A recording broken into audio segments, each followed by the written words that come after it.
but then I can't see the product I'm creating. And he's like, well, it's easier this way because he's from a call center. He doesn't really know all the products. He just happens to answer the phone for this specific website. Doesn't know any product. Right. And then I'm looking at it, and to see a digital proof, I got to pay another $10 on top of the rest of the order just for them to send this to me. That's and I'm like, oh, you're killing me here.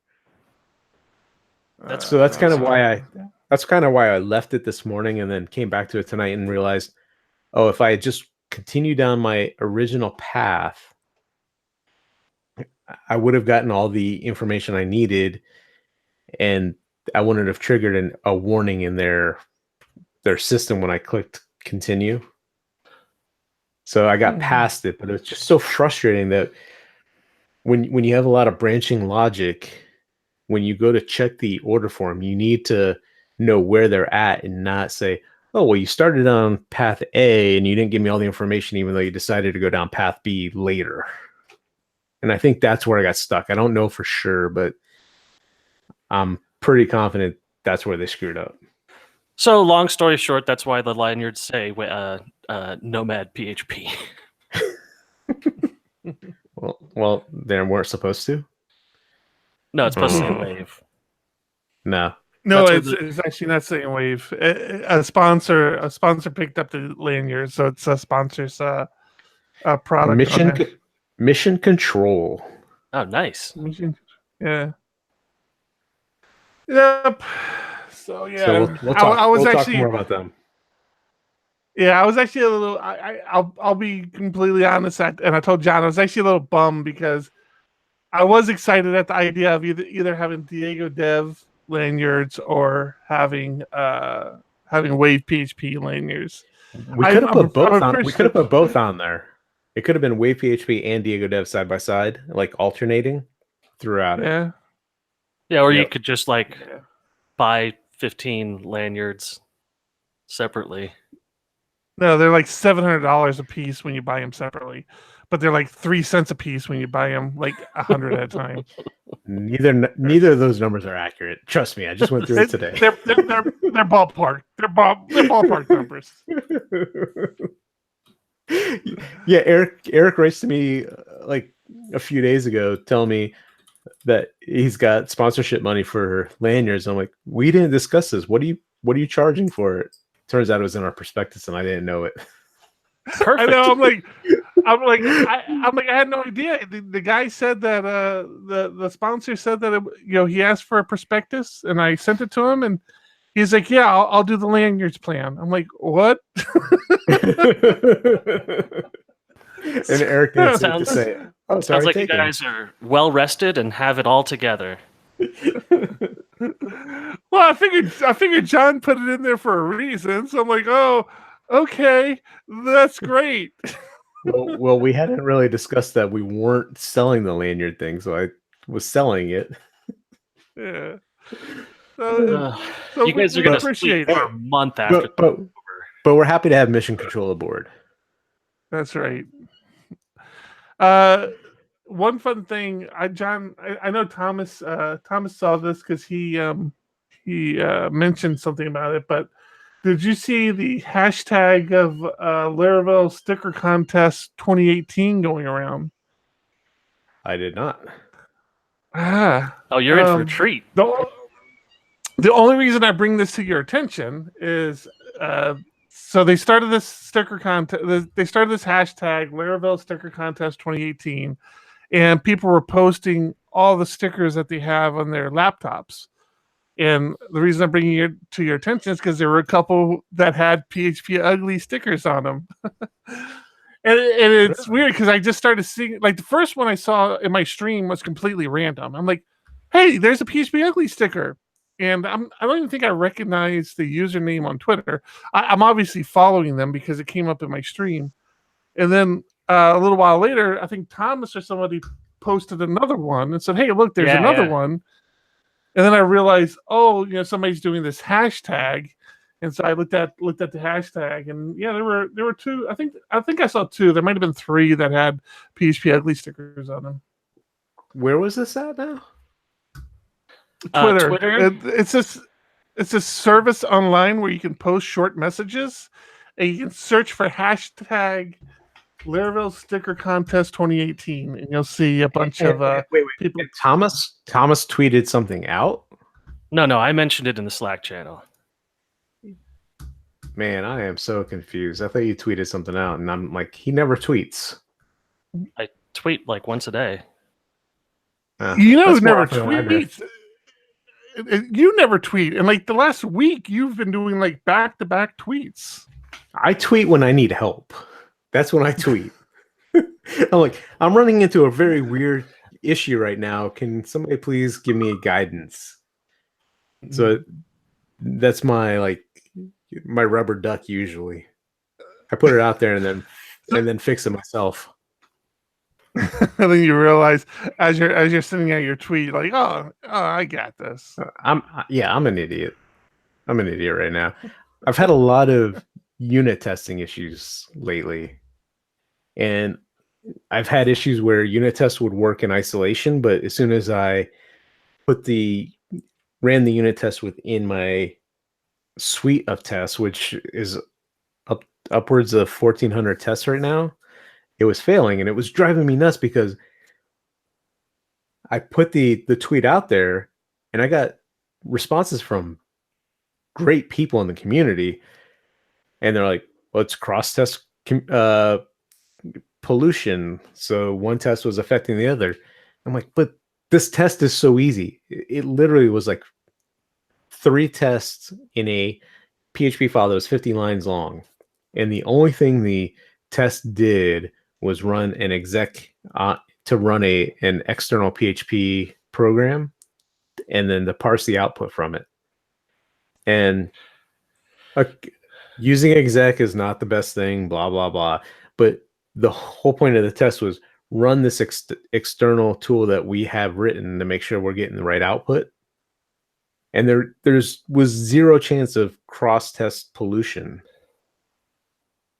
And it was driving me nuts. So I throw the tweet out there, and I have people trying to help me. And it turns out it was because my Docker container didn't have enough memory. Which is, I believe, what I said the problem was in the podcast last episode. You did not. I don't listen to the podcast. I listened to it twice. I wish you would have said it louder. I didn't know you could assign memory to Docker. I thought Docker containers took advantage of whatever the memory was in your. Oh, but you're saying in your PHP INI file you didn't have enough memory assigned to the PHP. Nope. In Docker, you can assign how much memory is available to it.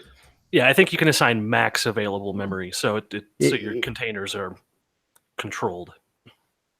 Yeah. So when you go into, at least Docker for Mac, when you go into the preferences, you have advanced, and you can say, I have X memory, X CPUs. And I think by default, it's plenty. It's 2 gigs of memory, but the tests are not that great. So they use a lot of memory. And then on top of that, forking into running exec commands uses more memory. So it was just a bad problem. Easily solved by increasing memory. So I'm sorry I don't tweet more often. I want to. Years ago, I tweeted way too much, and now I don't tweet enough. So it's weird. I'm having an issue. I had a friend reach out to me. Really a good, super talented developer. Good friend, worked with him years back, and he's actually working at Facebook now. And so we had a fairly long conversation on catching up on what each other is doing. And so I made the decision. I'm like, I need to Facebook again. I'd taken a long hiatus from Facebook. I'd been spending a lot of time filtering out my stream, so my stream is almost like tolerable now. Like I can look at my stream and not lose my shit over the crap people are posting. So I'm like, I need to, and it's been that way for about a month. And so I'm like, I need to start posting to Facebook again. And I have straight up forgotten how to post to Facebook. Like I can't even. I can't think of anything good to. It's like what the hell do you post to Facebook? I have no idea what to post to Facebook anymore. So I've completely fallen out of it. I have an issue where I've set up Twitter to auto post to Facebook when I tweet.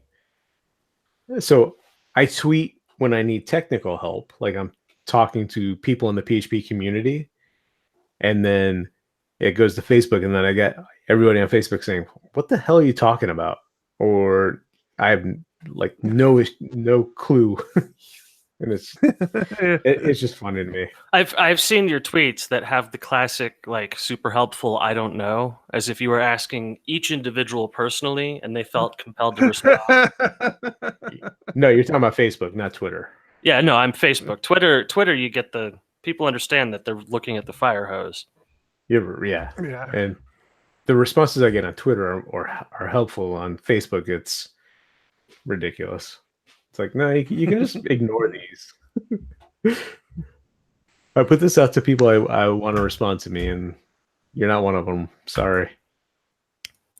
So I might have scored. Actually, before I say this, what do you got behind you, John? You look like you have a new friend in your office. Yeah, I'm going to talk about that in a second. I want to also say we started the live stream late, so sorry if you're getting to the YouTube and it's late.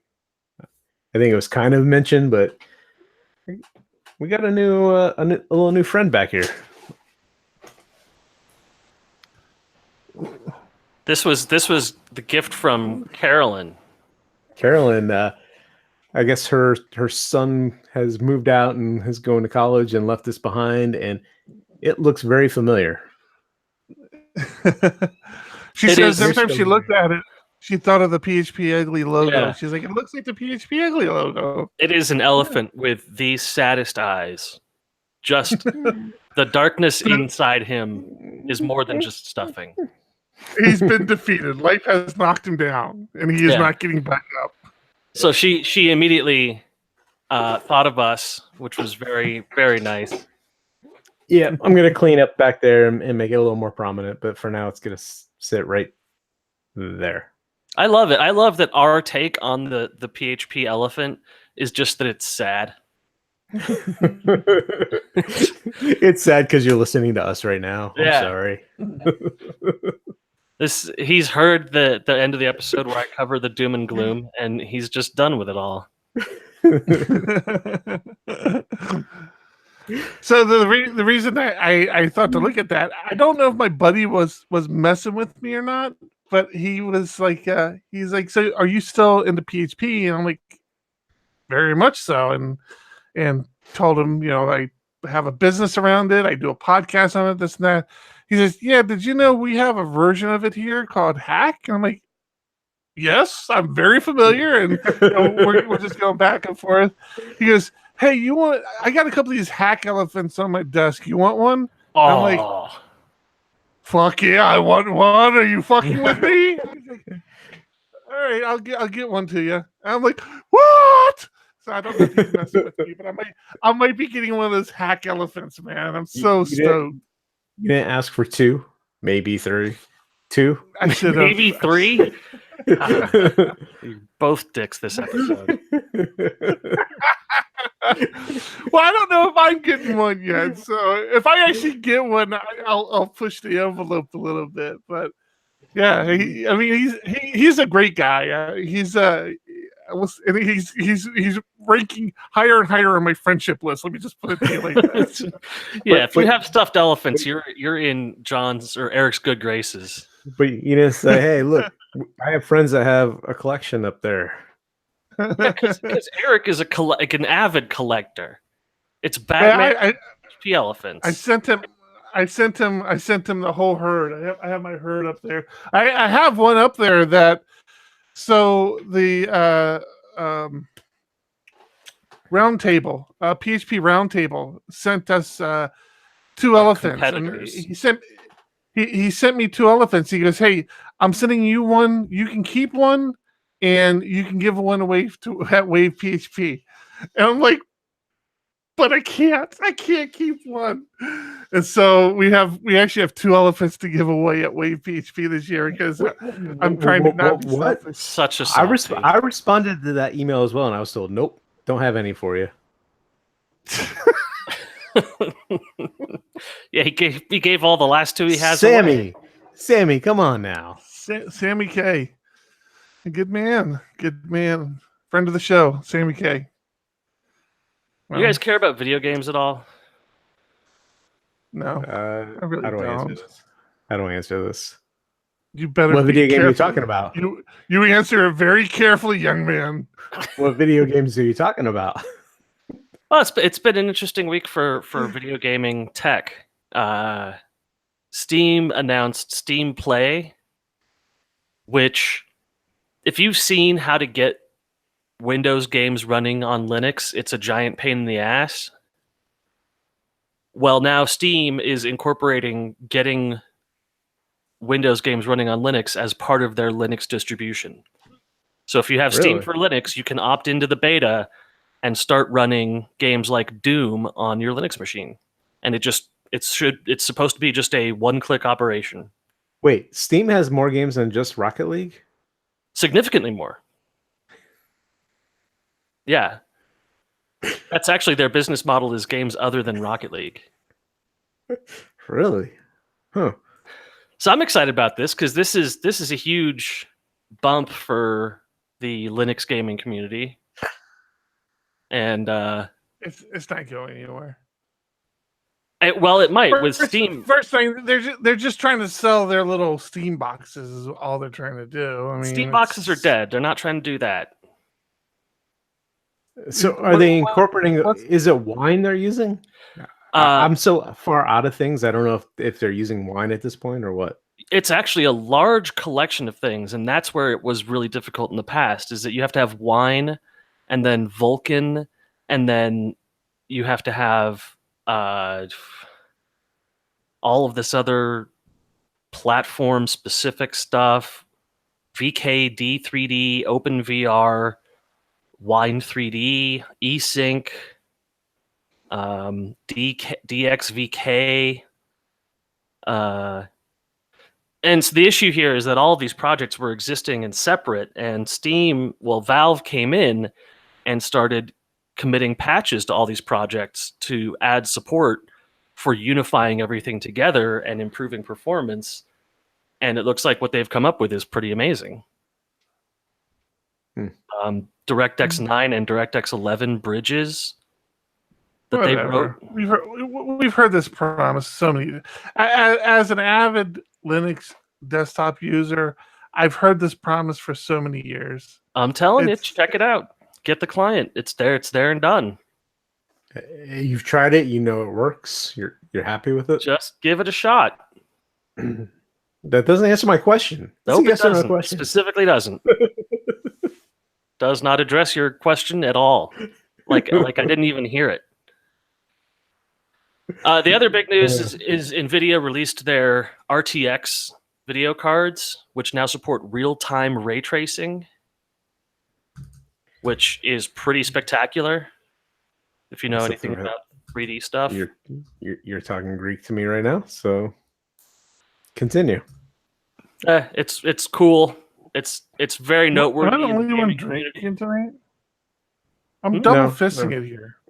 No, I'm good. I'm way deep into this.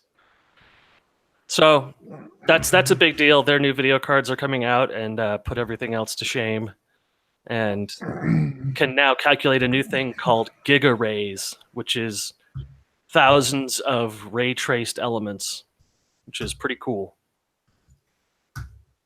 So that vision of Toy Story being rendered in real time is pretty much here now. Did you see that I'm switching gears because I'm not a gamer. No, just because I'm not a gamer and I really don't care. So I'm moving on for the rest of our fans that aren't gamers either. Did you see that GitHub open sourced their load balancer? And do you know anything about it? I know nothing about it. I did see that story, but yeah, I don't know anything about it. Are you thinking about using it for somebody? No, there's so much information in here that I haven't taken the time to fully understand it. When I saw that, I'm like, it's a load balancer. I mean, how much? Although now I say that, and I don't know if you guys were familiar. This is more of an operations thing, but there was a product that came out, and when I was in Enterprise, we actually got an early release of it, and I fell in love with this damn thing, and I never knew I could be so in love with a smart router as I was with these F5 machines. Have you guys ever heard of the F5 machine? The F5? I I not. have. Oh my god. I spent hours on these things. And the first version we had was a 6U in a rack. So if you're not 6U? familiar, Holy yeah, crap! maybe it was a 3U. It was about That's a big difference. it's about Yeah. this big. Is that That's 3? That's Okay, yeah. yeah, I was gonna say, And One U is a pizza box. yeah. yeah, so it was about, yeah, I guess it was a 3U then. And that's just a matter of how much space it takes up your rack for anybody not familiar who's never had actually rack servers before. But it was basically just a BSD box that they put into a rack case. And we were working with the early engineers and everything around the company when we're using it in our environment. And like I said, it was an enterprise environment, lots of traffic, so they were very interested in how we're using it, and just the things you could do with it was just like it's weird. Like when you get into operations, you get into these little niche areas like load balancers and things like that just become fascinating, and you can spend so much time in just this one little niche area of hardware. Sorry, I derailed that a little bit there, No, it's John, true. but- I mean, operations that's where I started, and that's what got me into tech really heavy. Yeah, if you don't have a full-time ops person, I'm sorry. yeah. Sorry, inside joke. Eric's not laughing. So I'm anyway, actually crying. Why is Eric crying? so I'm looking at this GitHub engineering post, and the detail they go into with having their load balancer open sourced and the different ways to do load balancing there's so much information. I haven't read it all, but it's Yeah, very this- interesting to me. This is a white paper. This is god awful. Well, I like the end though. So- Also, we're hiring.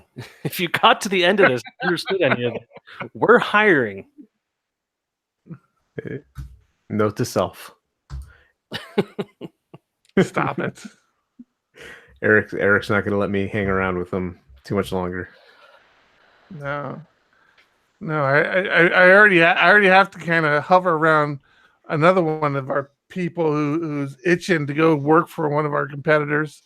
We're at Laracon, and he's just like he's ghosting this other company. I'm like, stay Handing away out from them. resumes. Yeah, jeez. Hey, John, What? are you Laravel Elite? Nope, not at all. I know Eric is. Eric is not. For sure. You're not. Okay. You didn't take the Laravel Elite status quiz. No, hell no, I didn't take that stupid quiz. So You the put the reason ticket I on put here. the reason I put this on the Trello board is I thought it was really interesting. If you recall, when I came back from Laracon, so again, for our listeners, John and we like to talk about what's going on in our life and what we're working on. Thomas is like a Nazi with the Trello board.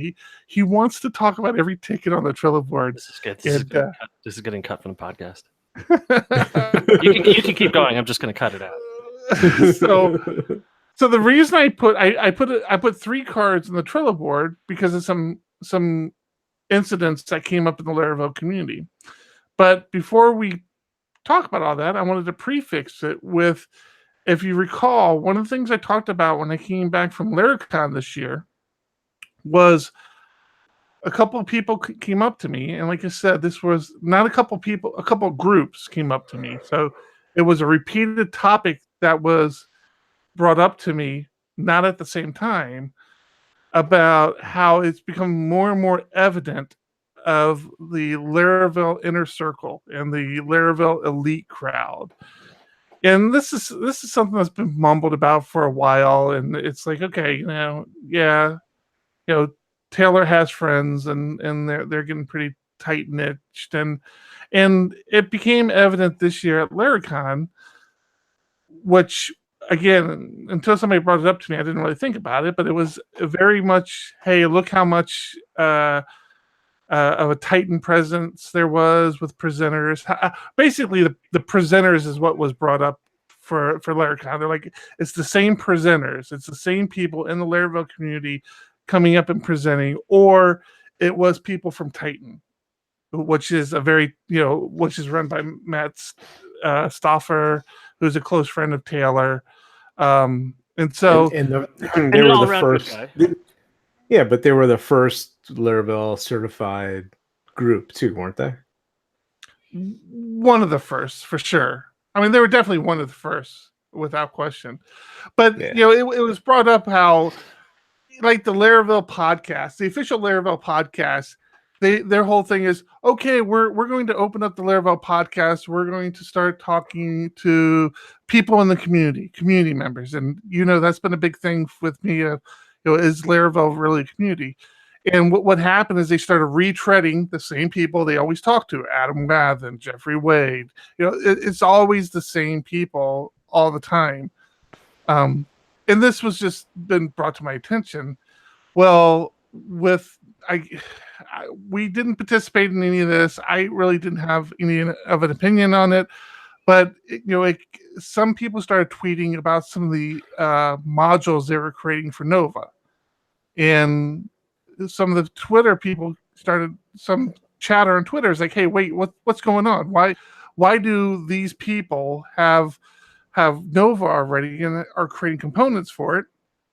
And Taylor was innocently enough said it's an early release. They got an early release, and the idea, and this really starts to speak more towards, okay, how much of do you want to be considered enterprise ready? How much of an official company do you want to be considered? Because if you're being considered an official company, enterprise ready company, you need to be careful on how you preference, who you give preferable treatment to, and why you give it to them. And there are people within the community, or people within Twitter, who were like, wait a minute, you're giving XYZ, I'm not going to name names, but you're giving XYZ a head start in this ecosystem that you created, because Nova's not a free product. You're giving them a head start in creating these add-ons, these additions to your paid product before anybody else has a chance to do anything. And it became this big hubbub. And again, the whole inner circle Laravel elite issue was brought up because of the people who had this access. So there's all this, and then Samantha, do you know how to pronounce your last name? Geitz. Quinones. Geitz. Oh, Geitz. wrong Samantha. Quinones, whatever. I saw her speak at Laracon. This is the speaker that I said she was a badass. I mean, I really liked listening to her talk. She did a talk on view testing, and it wasn't necessarily didn't seem like that interesting of a talk, but she made it interesting. And again, full disclosure, she's a Titan employee. And she works for Titan. She's funny too. She is fucking hysterical, actually. So someone asked her, "Is there a way to not be elite?" And she said, "Be a Rails developer." She actually she released a whole become an elite, become part of the Laravel elite certificate program, which I think if you go through and you answer whatever you want to answer, you still become. So I don't know if that's her recognizing there's this underlining conversation happening within the Laravel ecosystem and her making fun of it, or if she's just trying to be funny and be nice out there and say, hey, we're all elite Laravel people. But I'm hearing that storyline pop up more and more. It's been brought up to me. I've talked about it now on a couple shows. I don't think But- she's trying to say anything.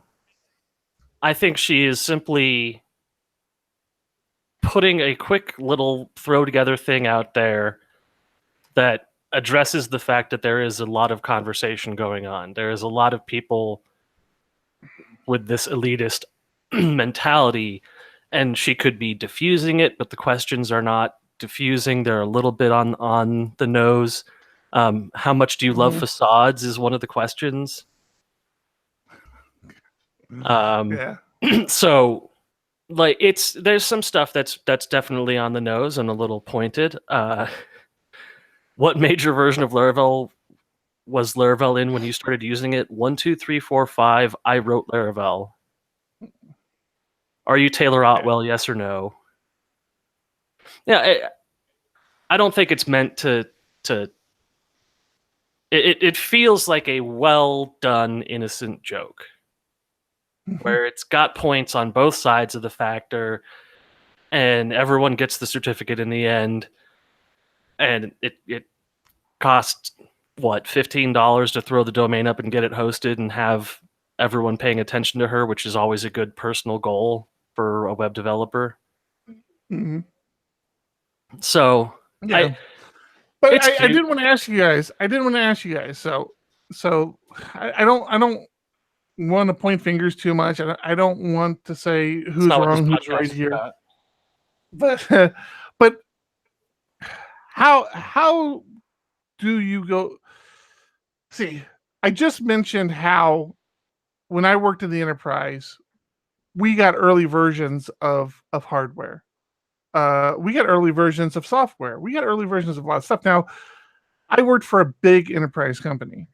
In some of these Not going to companies, say Sony, but Sony. I'm not going to say that, but it does rhyme with phony. They there are vendors we were partners with that had us be part of the early access. I think there were vendors that we actually paid to be part of early access. There are vendors that came to us that wanted us to be part of their early access. So the whole idea of giving people roles as early access adopters is not crazy. Now, I will say when that happened, depending on what it was, the conditions, a lot of times there are a lot of rules around it. And one of the rules were we couldn't publicize the work we were doing on that platform. So like F5, for example, if we had some of their new hardware, we couldn't publicize the fact that we were using their new hardware. They would use it for marketing material, like, oh yeah, this company's been using our product for the last year. Yes, we're just now releasing it, but they've been on it for the last year. So there were some rules and regulations around being part of early access programs. What are your feelings with what's happened here with a little bit of this Nova drama and the fact that Taylor released it earlier? We can say to friends, we can say to partners, we can say however he decided to release it to, whoever he released it to. Do you feel like if he wants to be taken seriously as a company, he needs to start putting some rules and regulations around that? Or do you think he's still pretty much a small business and he should be allowed to do whatever he wants? I mean, open source says once it's out there, anyone else can just take it. And specifically the Laravel. This isn't open source though. No, Nova was an open source. Yeah. I still think it's a personality issue, man. I think there are ways to defuse these kinds of conversations, and there are ways to aggravate them. And so frequently we see these really pointed statements of frustration and anger. Taylor said, "I know I'm never giving anyone early access to anything ever again, to be honest." Yeah, And I'm like, there's no that's question. that's There's hyperbolic. no question. Taylor is as much as people give him credit for being such a great hype man, he is absolutely terrible at PR. I mean, public Right, just relations. tragically bad. He should not be doing it, and I wish somebody would step in and help take over that role for him, because him and Trump should have like a timer of like 30 minutes before they're allowed to respond to a tweet or something, or 45 minutes before they can respond to a tweet, because Or just like a social pilot rule that all tweets have a 30-minute delay on them or something. Yeah. But then you have to stop him, and you're not going to. Or he's not going to. I mean, I think it's, it's a personality conflict. That to the side. I mean, how he responded to it, I agree with you guys. He is not good at that. We've always been pretty critical of how he talks to what I was calling the community before. Now I'm just going to say customers, because he doesn't really see it as a community. He sees it as an ecosystem. These are customers, which is all the more amazing that he speaks to people this way. But all that to the side, I don't even want to necessarily talk about it. I'm saying the practice that he implemented. I don't engage in any of the Laravel ecosystem paid products. Mm-hmm. So I don't go into anything that he has developed with an expectation of support. And Laravel has a pretty well-stated position of we don't support. Mm-hmm. Right? So that's... what do you mean? Can you can't call someone associated with the Laravel project and have them fix a bug. Well, no more than you can any other open source framework. I mean, you open up issues. Symfony, you can get a contract with the Symfony Foundation and get support on an open source project. Okay. Red Hat is the most successful open source based company. All of their stuff is open sourced, and you buy your support from them. But again, you said you don't participate in any of the paid services, so you would be going through the open source channels. Right. But if there was, would you subscribe to it? Well, no, of course not. Okay, so now I'm even more confused. That's my thing. Is that I that's what I was getting to. Is that if I were using the paid products, from my experience in Laravel, I would get the same level of support, which is to say, no official support. But wait, you don't know that because you're not part of that. So are we talking about the paid services, or are you talking about Laravel itself? I'm talking about the paid service. I'm talking about Nova specifically. Full disclosure, we've paid for Spark, which we actually ended up not implementing, but we paid for a license, and we paid for Nova. So are you saying you don't feel confident that we, as a paying customer, if we opened up an issue, it would be addressed with any other priority than anybody else opening up an issue? It doesn't feel like it from my experience. I really haven't seen it enough, but seeing how Taylor addresses issues doesn't fill me with confidence. But that's hard when you're talking open source versus the paid service, which we haven't opened any tickets or tried to contact him over a paid service. But if he's not responding to a paid service over open source, then that's a little bit crazy. If I'm paying for something, I want service. I got the same issue with Google right now. Yeah, that's a good point. Yeah, but I feel like a license versus he has things like Forge, which is an ongoing paid monthly service. So it's not even a license issue. Like, you as a customer pay monthly for Forge. If you're unhappy with that customer service, he would feel that impact. I think Forge would feel that impact. Is it a paid service or versus the open source service that you have an issue with? But he doesn't Thomas doesn't pay for any of those services, so he doesn't know what kind of feedback or help he would get if there was an issue. So I will say this, as a business owner, as somebody who pays for products from Laravel, from Taylor, the fact that he is releasing things, doing an early access program that he's not making available to everybody, like giving everybody an opportunity to be part of this early access program, as a business owner who pays money to him, that's concerning. Especially if let's talk about Nova, for example, because that was what was released. If I was a company, if I was a business owner who was planning on creating Nova extensions, to find out that, oh yeah, this developer over here already created 10 extensions, 3 of which overlap something I wanted to do because he was part of the early access program, that would upset me. And I get that. I think if he wants to make this a business, he needs to be a little bit more professional about the way he does things. Now, with that said, I'm not saying he can't do it. I'm saying he needs to be more professional about the way he does it. More And he needs to transparent about reach- the early access program. Yeah. You can subscribe to the early access program for whatever. If he wants to charge money for it to be part of the inner circle, that's one thing. But for Right. him to hand pick a few people, that makes it a little more difficult. Or if he were to do an early access program and say, okay, I'm giving you guys early access, but whatever you build for Nova, you can't release, or you can't make a paid product until 2 months after I release it to everybody else. You know, you have to be more professional about it. And go ahead, Thomas.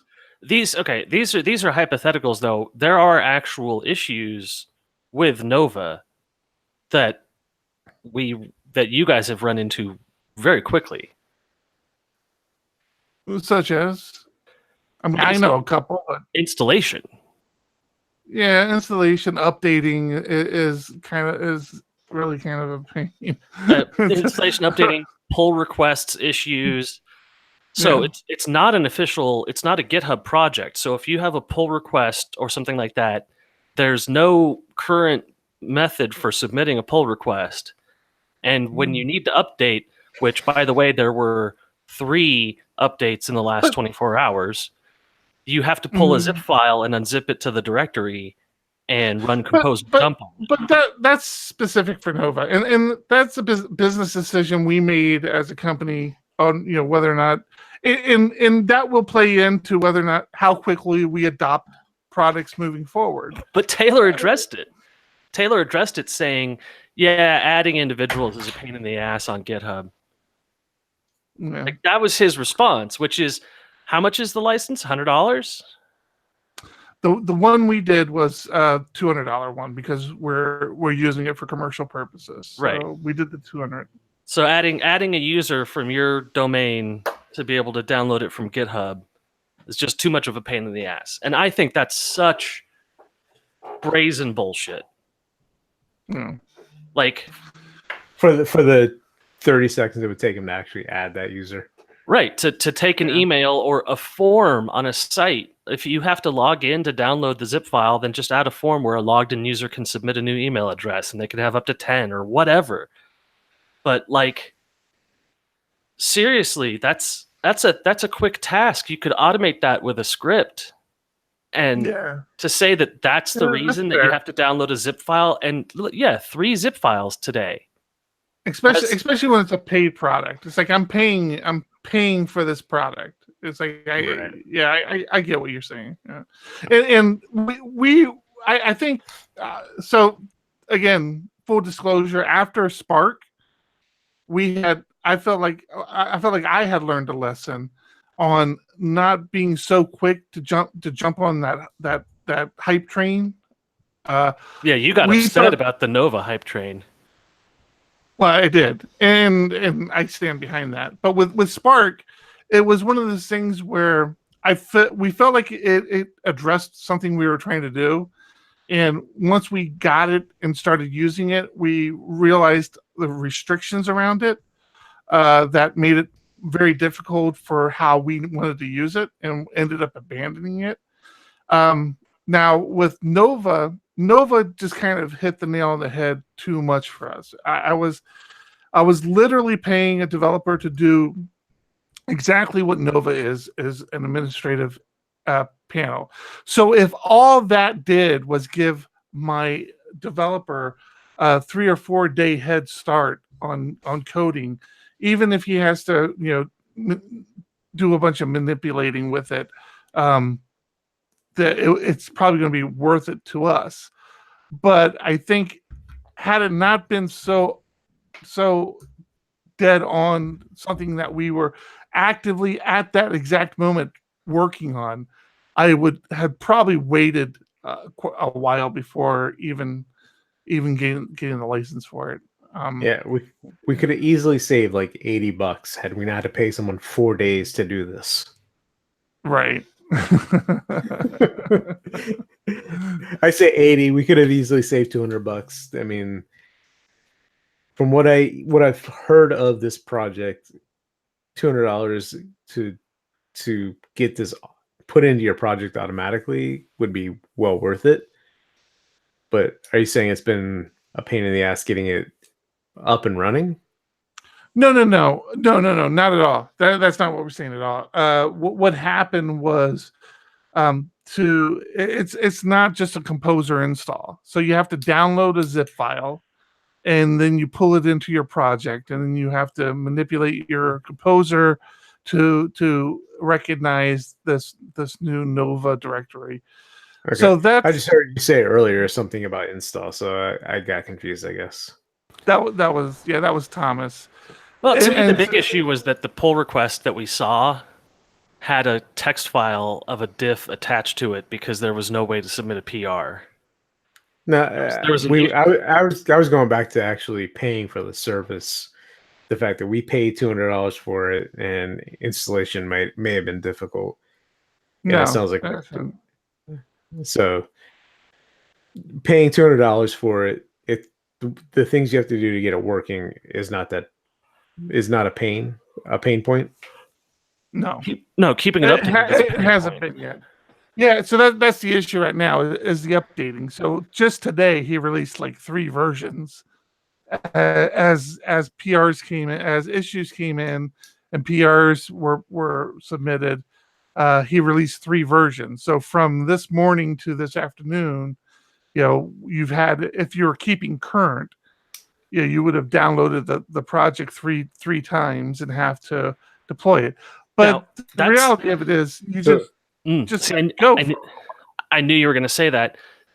Here's my issue: is that it just released yesterday, so of course there's going to be 3 changes today for newly discovered stuff. But my issue is that Laravel 5.3 had a day where it had 3 different versions released in one day because of a rollback and then a re-update and a rollback again.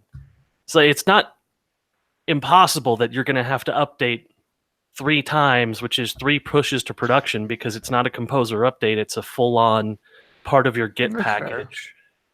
That's fair. I hear what you're saying. It's a fair point. I mean, I hope it's something that he addresses. I hope he does look at fixing that. But yeah, it's a fair point. Keeping that package current is going to take us out of the realm of our normal workflow right now, which is basically just running Composer upgrade. Yeah. Yeah, that sounds like a pain in the ass. Moving on, I have one final wonderful topic for us tonight. In the past, Okay, we talked about tabs versus spaces. But one of the conversations we've never had is about comments in code. Okay. I think read I think I like this topic. I read a wonderful article by Matthias Novak where he addresses how to use the concept of no comments in code to address code smells in your code. And Well, then his title is very confusing. it's a terrible, terrible title. Very, very misleading. Not even misleading, just irrelevant to the whole conversation. The rest of the article is about something completely different. The title is More Code Comments, and the article is about how using the feeling of needing to comment on your code is actually a form of detecting code smells, and there's 2 excellent ways of addressing that, and it's fantastic. It's a great article. But the core, the foundation of the article is that if you feel like you need to comment your code, then your code is not clean enough in the first place. You should not need to comment your code. I'm wondering if you guys hold that opinion. Correct. So I was a perpetual code commenter. I loved commenting code. I would write novels of comments, and it made me felt like I was doing more coding. Jeffrey Way, actually, of all people, and Laracast was the first person I heard who brought up the idea of if you write clean code, it shouldn't need to be commented on. And from that point on, I started looking more into this and started to agree more with it. Initially, my thoughts were, no, you should always comment. You should always make it clear what's happening when it's happening, not leave it up for interpretation, because maybe you comment what you want to do, but you code it wrong. And when somebody reads that, they say, oh, they were trying to do X, Y, Z. This is why this isn't working.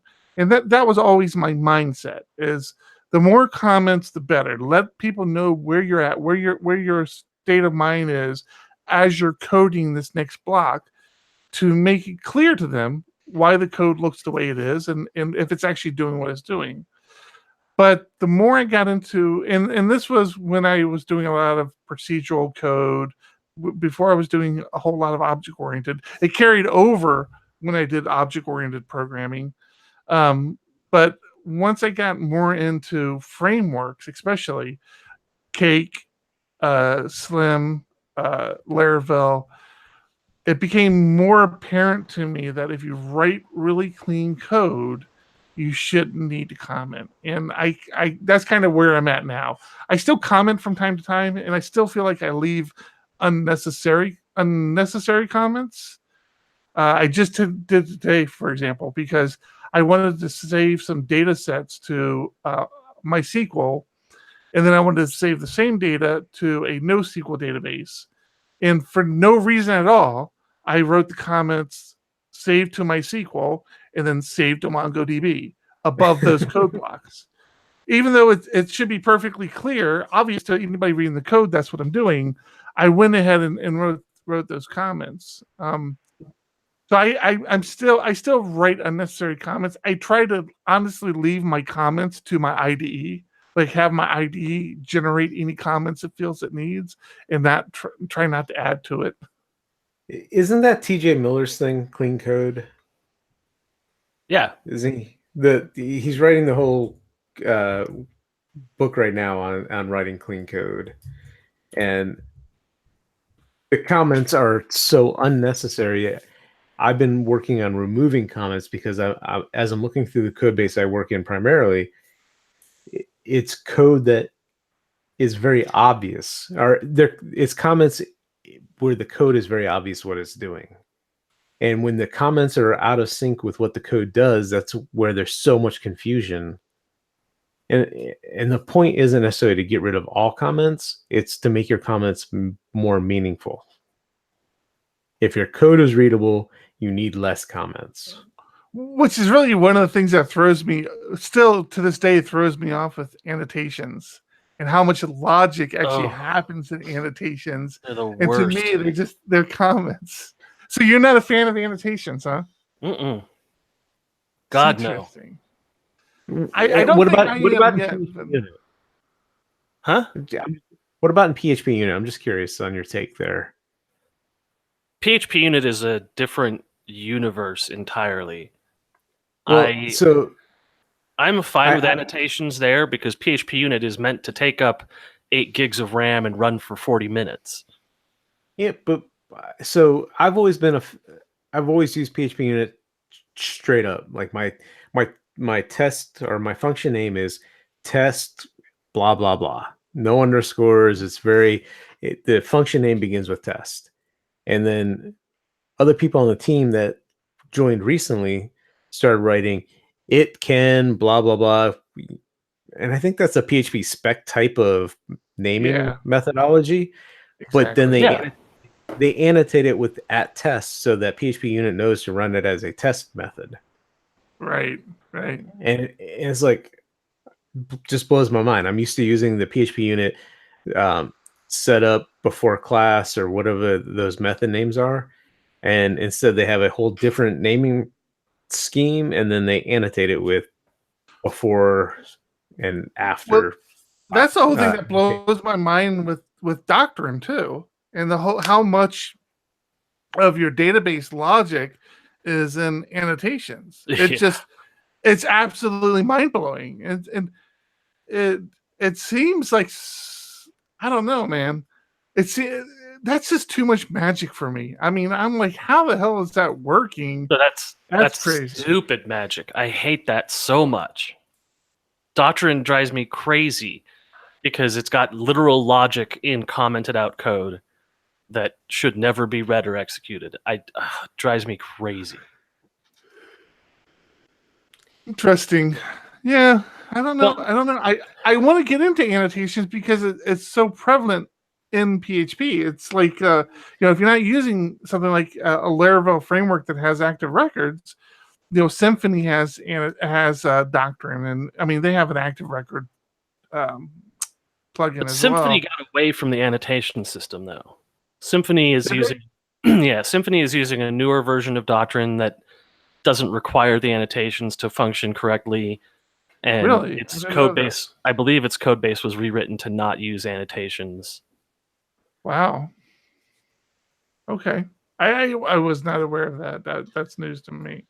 As far as just pure comments go, Matthias here gives 3 categories of comments, which is explanatory comments, explaining why something's being done, to-do comments, which are, I need to get this done, and WTF comments, which are, I don't know why this works. Do not touch it. We'll never rewrite this. It is made of thin glass. Don't walk on it. It will break any second.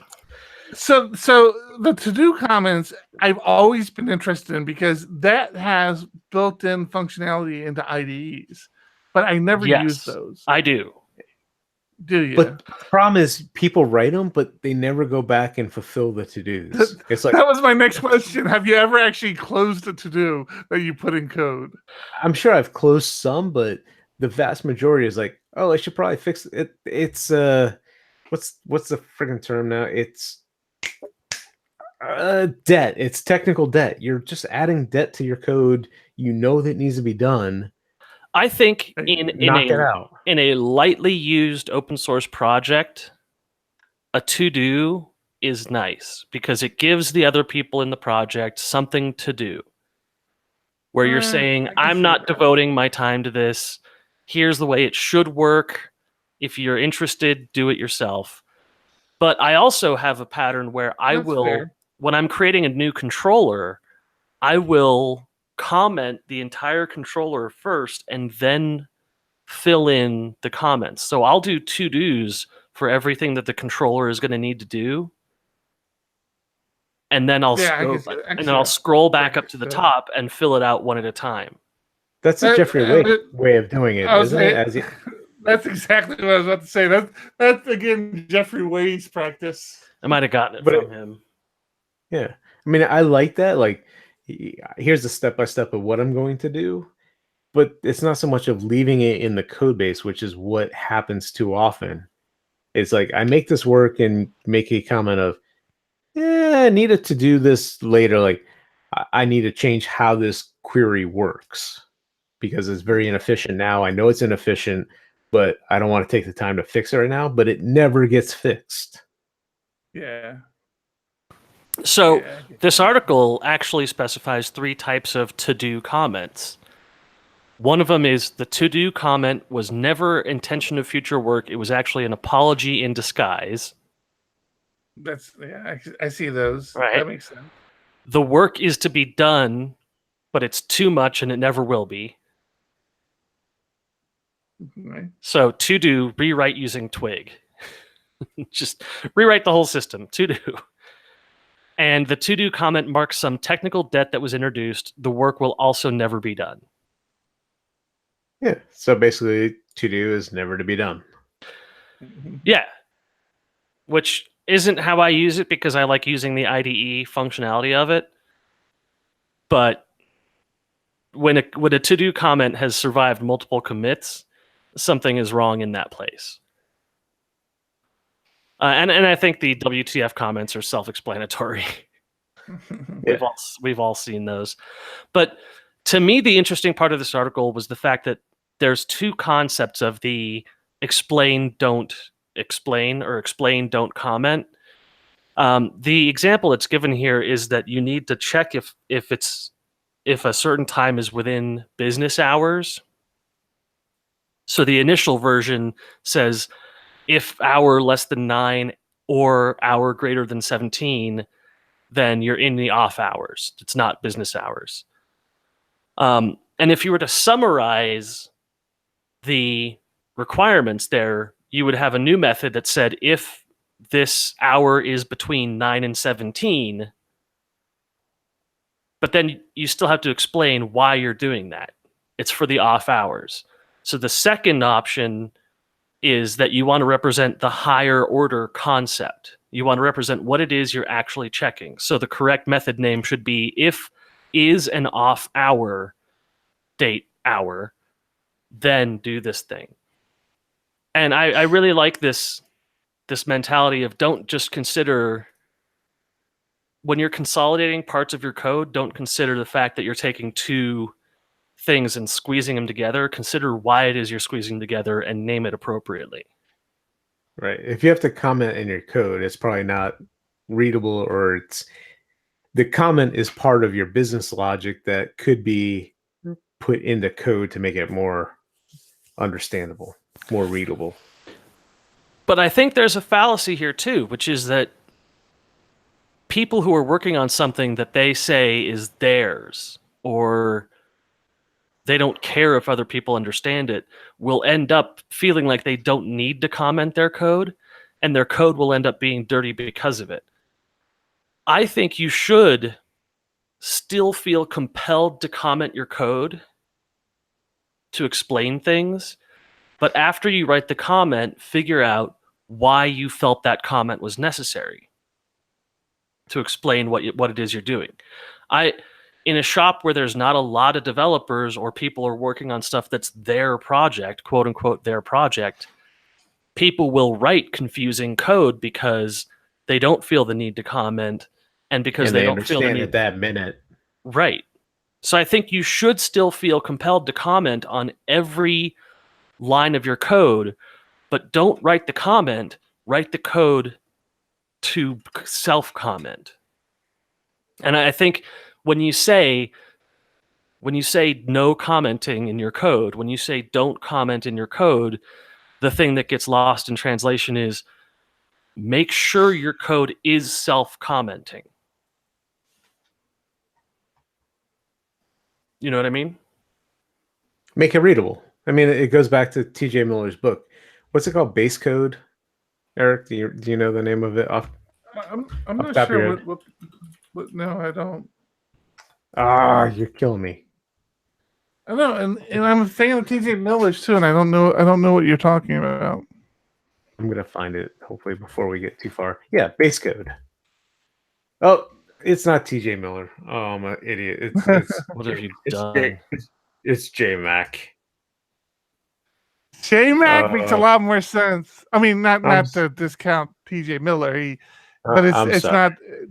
It's definitely something more down J Mac's area. Yeah. No wonder I couldn't find it earlier when I was searching TJ Miller. I'm sorry, J Mac. I'm an idiot.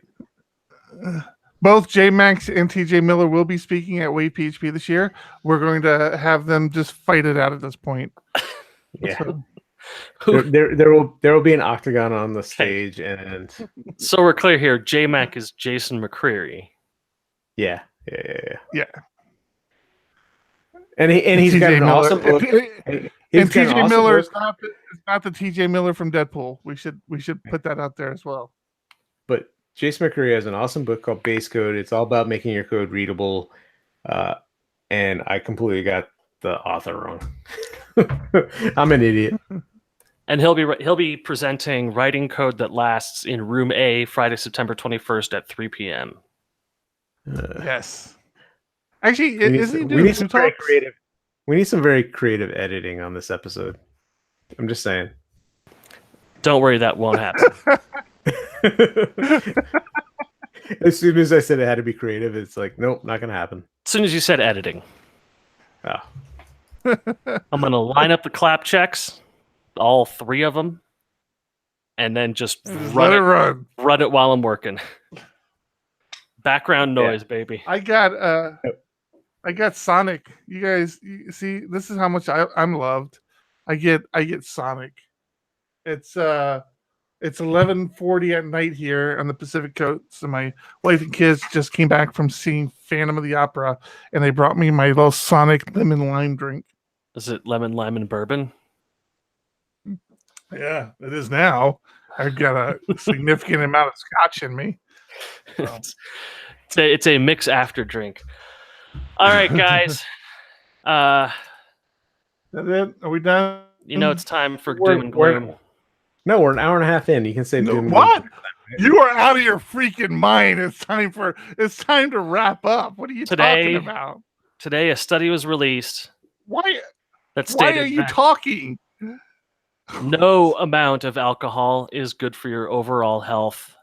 Any previous studies touting the benefits of a glass of wine a day You've been listening to PHP Ugly. were I'm in John fact Conn. wrong. There is no safe level of Doesn't- drinking. Don't have people sober up. Nobody will listen to us. We still highly encourage Okay. people to drink heavily. Your nickname still isn't nobody, despite how much you protest. All right, All that's right. it. Episode Okay. 118. We're done. Clap check.